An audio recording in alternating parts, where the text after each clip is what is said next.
Like there's so many different people who kind of are scientists, and it kind of like doesn't really matter about your gender, about your ability, about your background. If you're passionate about it, if you can think, if you've got a bit of a mad streak in you, you count as a scientist, which I think is really cool.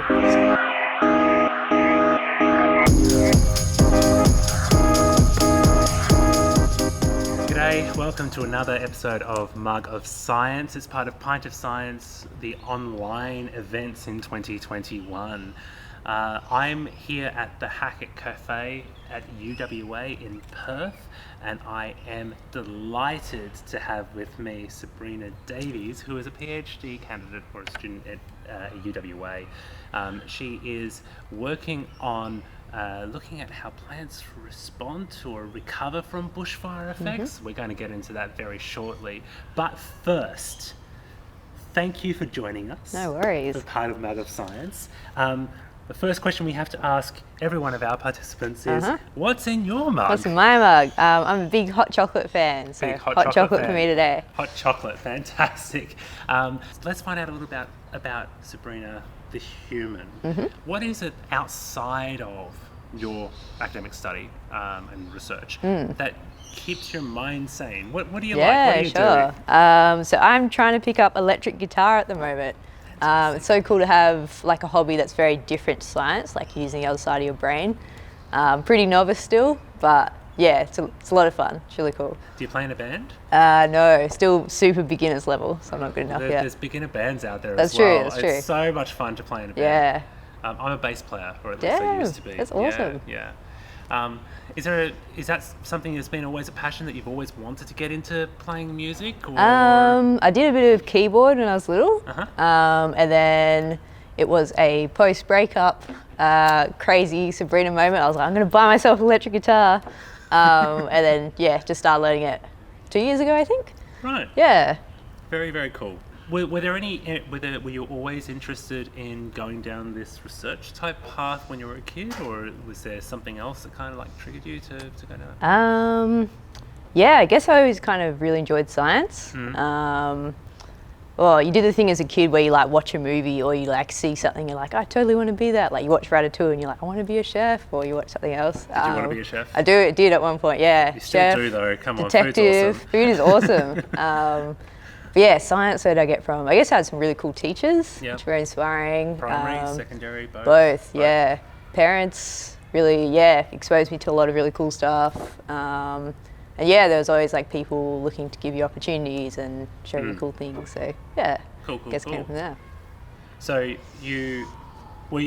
are you Perth-based? No, actually, so down south. I was born in Collie, just a tiny little mining town, and then moved to Australind for high school, just slightly up north, slightly bigger, and then Perth for uni. Right, okay. Yep. So you did your undergrad here at UWA then? Yep. And that was in? Biochemistry and maths, funnily enough. So biochemistry and math, that's not normally the kind of the mixture that you're it's weird I think there was one other dude who did the combo that I did, and we're like, whoa. Right. So I guess I picked the biochem because really enjoyed science, really enjoyed that it's kind of a science which you can take you a lot of places. I did maths because I enjoyed it I think I did enjoy it in high school. I like that it kind of challenged you, pushed you to really think critically. And I was like, I studied for it so hard in year 12, I don't want to give it up now. Yep. And I guess it really did help me think in a critical way, which was good for biochem. Yeah, definitely. And I imagine that some of the statistics work that you have to do actually has benefited from you dedicating more of your energy into some of that mathematics. Yeah. Have you had to enter into much stats yet? Not heaps, actually. Like my field is pretty low on stats, which is kind of nice because I know some other fields are like very, very heavy. Yep. But just being able to kind of like use that side of your mind and really work through a problem is cool to have. So let's talk about your field. Bushfires and plants generally don't mix too well. Yeah. That's depends. So in Australia, at least, have you ever driven past a bushfire like a few months later and everything grows back like surprisingly fast. Yeah. So it's due to this cool phenomenon where there's a compound in bushfire smoke and it actually like triggers seeds to germinate. Right. So yeah, there's this cool That's thing going on. specifically in some eucalypts, right? So it's in like a lot of the Australian native species respond. There's also things like Banksia, which need like the heat to crack open seeds and stuff. So yeah, in one way very devastating, but another way it's a very kind of renewing process for the bush, I guess. So yeah, we kind of know that this happens, but we don't understand what's going on like the smaller biochemical level. Yeah. Right. So, biochem. Let's talk that. So you're saying that there might be some molecules, or that there are some molecules that are in the bushfire smoke, which is in a roundabout way kind of like the breaking down product of the plants themselves. Is that where it comes from? Do the actual plants create the molecule that then needs to be released through fire? Yeah, so it's like burnt plant material that we get it from. Yep. Although it's still a little bit of a mystery, like, how exactly we get it, like where does it exist in plants? Still a lot of unknowns there. Does Australian plants respond to burnt plant material that is introduced? Did that question make sense? Yeah. Can you germinate a seed Uh-huh. on an Australian plant from burning English oak? Interesting Does that question. work? Yeah, I don't know. So what we do know is that, so this compound, we can kind of like replicate this compound in the lab, right? And it will have effects on plants which we don't expect to be fire responsive. So we know that. It's really interesting that, so maybe it doesn't. Some other biochemical Other purposes or pathways, something. other plant developmental stuff. But yeah, I'm not sure exactly about the like introduced species versus native species thing. Oh, interesting.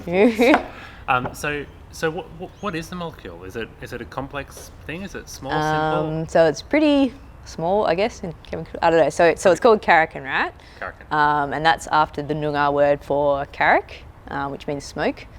So yeah, chemical compound. We think it. Yeah. So the way I like to explain it is that, imagine it's my birthday, right? And I send Happy you. birthday. Thank you. Send you an invitation. I'm coming. Sounds good. So yeah, it gets shipped. So invite gets sent to you like on a postie black or something. You receive the invite. You respond by getting into party mood. Party mode activated. Yeah, party mood activated. So instead of me sending the signal, it's kind of Karakins. And then instead of the postie black, it's these things called proteins. So these things inside plant seeds, which will kind of get that signal and ship it along. And then you're the plant. So the plant kind of receives that signal and is able to respond in a certain way. So the seed will germinate. That could be germination. It could be whatever those other biochemical responses Yeah. are. Some of those. Yeah. Yeah, Right. yeah. Okay. And that's kind of like, I mean, that kind of shuttling pathway of some sort of signal being transported to where it needs to be for there to be the action happening. I mean, that happens all the way through biology, Yeah, not just plants. 100%. I mean, that's how we do our pharmacology when we're treating people's disease or other things like that. Right. I guess I haven't really thought of plants that way too much, because I think I just look at them as being like they're kind of like still Yeah, they kind of sit there, right? beings, But they're- plants but are they're living, so cool. moving stuff. Yeah. Right. Yeah. Is there much movement inside of plants? Instead of plants, at a 100%. biochemical So level? yeah, if you study like plant biology or kind of get to know plants on a real personal level, so many cool things. So like, have you heard about the whole like root system thing where plants kind of talk to each other? I've heard of. I haven't known what to understand about it. I Yeah, haven't looked seems a into bit it. like spacey and out It is there. a little bit spacey and out there, but they do share Kind chemical of, signals. yeah, They're like communicate, hormones like- between the two. yeah. If there are animals, 100%. we'd call them hormones, Yeah, right? yeah. Or pheromones even. So yeah, similar thing. So plant roots can kind of make interactions with fungi, and then they share this kind of living space, and through that they can network with other plant roots and plant And the fungi systems. is essential for that. So Yeah. that's kind of interesting. So without the fungus being there, you don't have a communication pathway between. Yeah. So I guess, that's your postie bike again. So there's being a signal from one tree to another tree via the response that a fungus makes. Yeah, cool. Yeah, it's cool stuff. So let's talk a little bit more of going back to bushfire.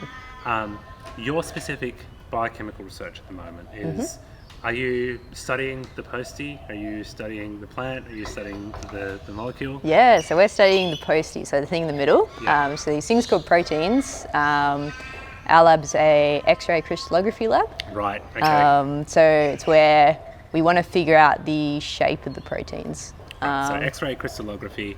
I did a little bit of this in my my protein work. Yeah, so, nice. Where you're basically you literally make a crystal of your purified protein. Yeah. And then you smash it with a gazillion X-rays Yeah, to figure yeah. out what the structure of all that shape Totally. is. Yeah, yeah. Are you doing a lot of the crystallography work? Are you also doing the solving, the mathematics of solving Yeah, crystals bit of as well? both, bit of both. Right. Yeah, it's Right. exciting stuff. Have you solved many structures yet? Just the one. Just Just one? one. Is it published yet? No, not yet. No, so we have to keep an eye out. Yeah, Watching the PDB for the submission. that's right. Oh, Yes, so yes, exciting yes, talking yes. about crystal stuff. Yeah. I've got another cool analogy for this, I guess. So the way I like to explain crystallography to people is that you think about a fork and you think about its shape. It tells you a lot about how it's supposed to function. So it's got like these 3 prongs, good for stabbing stuff. Therefore, it tells you it's like good for stabbing potatoes, stabbing whatever you need. Right. So same thing with the protein. If you know its shape, you can figure out how it functions, and that's why we're studying it. So figure out the shape, figure out kind of how it's able to pass this Karrakin signal on inside a plant. Right. Are you involved in any kind of like bioengineering aspect of those proteins, or are you purely like observational? Let's look at what the actual native system is. I guess more native system. Right. But I guess like sort of bioengineering in a sense in that so it comes from plants, but we actually do it in bacteria. Okay, so explain me why that's a good idea. Yeah. So I guess plants, they take a long time to grow. It's hard to pull proteins out of them. I don't Whereas like it very much. yeah, they don't. Whereas bacteria, super fast. You can bulk them up really easily. They're just really easy to work with. And that's because yeah. bacteria replicate so much quicker. Yeah. And so you're able to effectively give the bacteria the signal to say, I want you to make lots of the protein that I'm interested in. And then it folds nicely. Does it fold nicely in bacteria? I know that some proteins don't like folding Unhappy. properly. Yeah. No, this one is that one's okay. pretty happy. Yeah. Okay, well that's good. And then you go through some sort of, you kill off the bacteria, Yeah. pull the protein out of your goop that's left over. Yeah. Is it purely to understand how the system works, or is there another outcome Aspect to that it. you're trying to? But I guess so. Yeah, in making pure protein, then we can then do a bunch of like functional assays and things with it. So just seeing how it binds to things, seeing how it behaves in different conditions, or to kind of put together this big story of how this whole signaling pathway works. Right. So how far into your PhD are you? Just started my 4th year. Started your Yeah, 4th year. real exciting. So hopefully my final year. Right. Are Yeah, you writing up already? Is that the question I'm not supposed vaguely, to ask? vaguely. Yeah, like little bits. But yeah, Fantastic. getting there. So let's think not now into your past, but think about into the future. Do you have any aspirations for what you think either you might be working and continuing to contribute to in about 20 years' time, or that the stuff that you've been working on now might be picked up by someone else and continued on in 20 years? Do you have any thoughts? Yeah, I can say a bit about both, hopefully. In terms of the project, it'd be really, really cool to see how, because I feel like sometimes you're doing science, especially like fundamental science, and it's like you do it, you figure it out, but it's like not actually useful until like 10, 20 years later, until somebody finds an application for it. So I think it'd be really cool to see how all this ground level research is going to play out into like a real world thing. In terms of me in the future, yeah, I guess working with kind of like bushfire stuff and like plants has really gotten me into kind of environmental climate change research. I think I'd really like to get into. I don't know, trying to look for jobs at the moment, it's a little bit scary. If you're needing a researcher. Yes, please. So yeah, it's a bit overwhelming, but yeah, it's cool that there's lots of exciting places to be working for, like at and things to be doing. I just read this cool research article a few weeks ago where people were feeding seaweed to cows, and it like massively cut down their methane I've heard about this. thing. Yeah, and I was like, wow, that is mind blowing. And those kinds of innovations are where we can make some really, really big difference, right? Just a simple adjustment of cattle feed can all of a sudden have this fundamental change to the way that a particular industry or whatever might be impacting our globe. Yeah, for sure. And I think that there's so many of those kind of opportunities everywhere. Yeah. So no, it's exciting times. Exciting times, definitely. I do want to thank you for your time of being part of MUG. No worries. The MUG of Science, as we've said, is part of Pint of Science Australia in 2021 online. We do wrap up these mini interviews with one final question, though. And so we ask our interviewees to fill in the blank or finish off this sentence. To me, a scientist is someone who... Cool. Who can be working anywhere, can be anyone. Like there's so many different people who kind of are scientists, and it kind of like doesn't really matter about your gender, about your ability, about your background.